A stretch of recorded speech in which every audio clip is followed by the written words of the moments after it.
नमस्कार दोस्तों, स्वागत है आप सभी का। आज इस वीडियो में हम बात करेंगे पीएम मित्रा पार्क्स के बारे में, जो कि पीएम मित्रा स्कीम के अंडर बनाए जाने वाले हैं। आज इस वीडियो में देखेंगे कि पीएम मित्रा पार्क्स कैसे बनाए जाएंगे, कहां पे बनाए जाएंगे, जिन जगहों पे बनाए जाएंगे उन जगहों को कैसे चुना गया, और हम देखेंगे कि पीएम मित्रा पार्क्स के माध्यम से इंडियन गवर्नमेंट का कितनी इन्वेस्टमेंट लाने का टारगेट है और कितने लाख लोगों को इसके माध्यम से रोजगार मिलेगा। ये करंट अफेयर पर्सपेक्टिव से काफ़ी इंपॉर्टेंट है, क्योंकि गवर्नमेंट स्कीम्स काफ़ी इंपॉर्टेंट होती हैं, हम सब जानते हैं। तो आप इस वीडियो को अंत तक देखिएगा। चैनल पर नए हो तो सब्सक्राइब अवश्य करिएगा। Politics, economy, GK, geography, science, environment and ecology की तमाम वीडियोज़ के लिए एक बार हमारी प्लेलिस्ट को जरूर चेक करिएगा। चलिए शुरुआत करते हैं। देखिए, अभी हाल ही में हमारी इंडियन गवर्नमेंट ने अनाउंस किया है कि 7 पीएम मित्रा पार्क्स को इस्टेब्लिश किया जाएगा। ये जो 7 पीएम मित्रा पार्क्स हैं, ये कहाँ पे इस्टेब्लिश किए जाएंगे?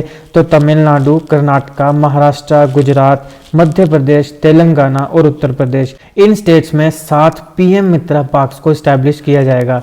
इसका एम क्या है? इसका एम है इंडियन जो टेक्सटाइल इंडस्ट्री है उसे बूस्ट करना, फार्म से सीधे फैशन तक लेके जाना, फैशन से सीधे फॉरेन मार्केट तक लेके जाना। मेन एम जो है वो फॉरेन मार्केट को टारगेट करना है, इंडियन टेक्सटाइल इंडस्ट्री को बूस्ट करना है। इन पीएम मित्रा पार्क्स को पीएम मित्रा स्कीम के तहत बनाया जाएगा। पीएम मित्रा स्कीम हमारी इंडियन गवर्नमेंट ने अक्टूबर 2021 में लॉन्च करी थी। ये जो पीएम मित्रा पार्क्स हैं, एक्सपेक्टेड है कि 2026-27 तक ये बनकर तैयार हो जाएंगे। टोटल आउटले माने टोटल खर्चा जो इन पूरे के पूरे पीएम मित्रा पार्क्स को बनाने का आएगा वो 4,445 करोड़ रुपया आएगा।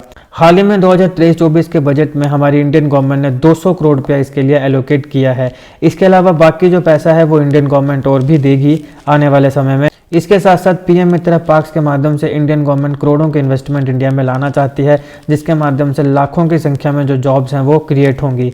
पीएम मित्रा पार्क जो है वो सेंटर ऑफ अपॉर्चुनिटी की तरह फंक्शन करेंगे, जहां पे जो इंटीग्रेटेड टेक्सटाइल वैल्यू चेन है उसको बनाने का काम किया जाएगा। तो यहाँ पे एक अपॉर्चुनिटीज दी जाएंगी कि वहाँ पे लोगों को नौकरियाँ मिलें, और इसके माध्यम से इंटीग्रेटेड टेक्सटाइल वैल्यू चेन जो है वो हमारी इंडियन गवर्नमेंट बनाने जा रही है।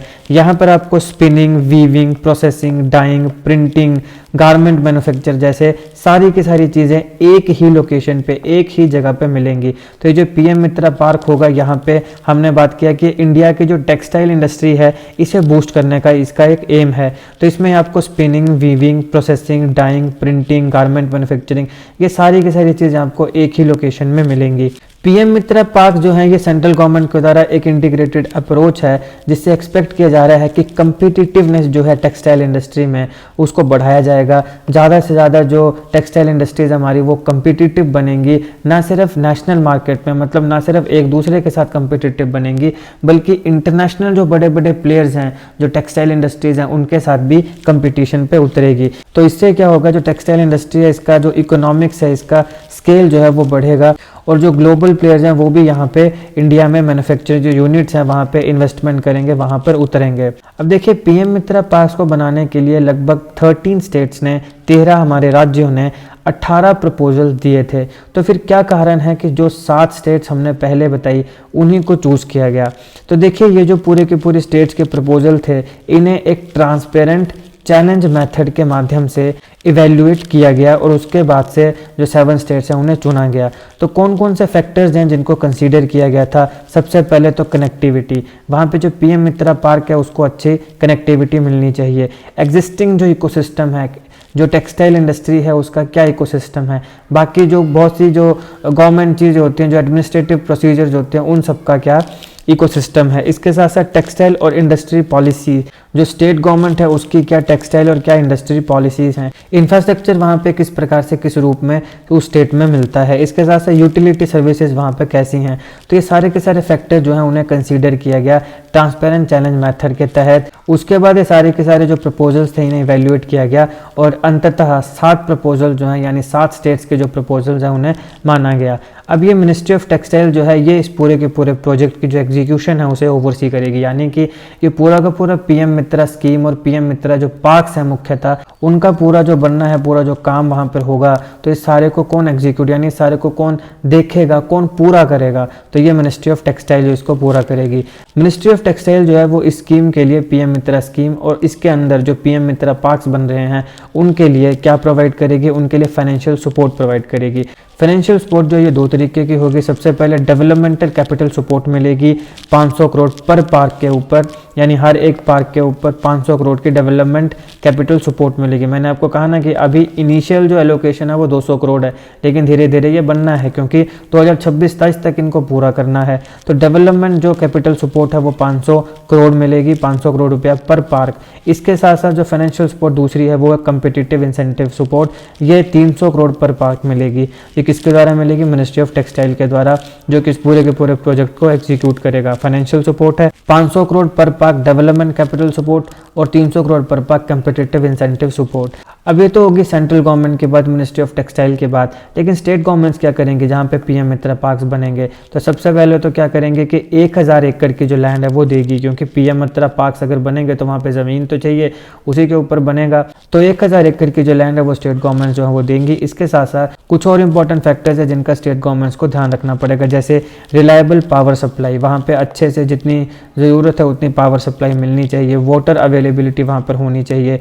वेस्ट वाटर डिस्पोजल सिस्टम जो है वो वहाँ पे होना चाहिए। इफेक्टिव सिंगल विंडो क्लियरेंस है। कई बार क्या होता है ना कि कुछ चीज़ें होती हैं जो एडमिनिस्ट्रेटिव कामों के लिए ही वहाँ पे जो सरकारी दफ्तर होते हैं, अफसर होते हैं, उन्हीं के पास रह जाती है। कई बार सरकारी अफसर जो हैं वो अच्छे से काम नहीं करते हैं, तो कई ऐसे फाइलें होती हैं जो कई कई साल सरकारी दफ्तरों में ही सड़ती रहती हैं। तो इफेक्टिव सिंगल विंडो क्लियरेंस यहाँ पे मिलनी चाहिए और कंड्यूसिव और स्टेबल इंडस्ट्रियल और टेक्सटाइल पॉलिसीज़ होनी चाहिए, जो हमने पहले भी देखा जब हमने फैक्टर को देखा कि कौन कौन से फैक्टर्स थे जिनके माध्यम से स्टेट्स के जो प्रपोजल्स हैं उन्हें इवेल्युएट किया गया। पॉलिसी की बात हमने वहाँ पर भी कही थी कि कंड्यूसिव और स्टेबल इंडस्ट्रियल टेक्सटाइल पॉलिसी जो हैं वो होनी चाहिए। तो ये स्टेट गवर्नमेंट जो है ये करेगी। 1000 एकड़ की लैंड है, रिलायबल पावर सप्लाई है, वाटर अवेलेबिलिटी है, वेस्ट वाटर डिस्पोजल सिस्टम है, इफेक्टिव सिंगल विंडो क्लियरेंस है और कंड्यूसिव और स्टेबल इंडस्ट्रियल और टेक्सटाइल पॉलिसीज़ हैं। ये जो पीएम मित्रा पार्क्स हैं ये काफ़ी यूनिक मॉडल है जहाँ पे सेंट्रल गवर्नमेंट और स्टेट गवर्नमेंट्स दोनों मिलकर काम करेंगी। और इससे होगा क्या? इससे इन्वेस्टमेंट इंक्रीज होगी, इससे इनोवेशन को प्रमोट किया जाएगा, इससे जो है वो जॉब अपॉर्चुनिटीज़ क्रिएट होंगी, लाखों की जो नौकरियाँ मिलेंगी और अल्टीमेटली जो इंडिया को ग्लोबल हब बनाया जाएगा टेक्सटाइल मैन्युफैक्चरिंग और टेक्सटाइल एक्सपोर्ट्स में, कि हम सबसे ज़्यादा टेक्सटाइल को मैन्युफैक्चर भी करें और हमारे देश से एक्सपोर्ट भी हो, यानी हमारे देश से हम दूसरे देशों में भी टेक्सटाइल जो है वो या टेक्सटाइल के जितने भी प्रोडक्ट्स हैं उनको हम बेचें।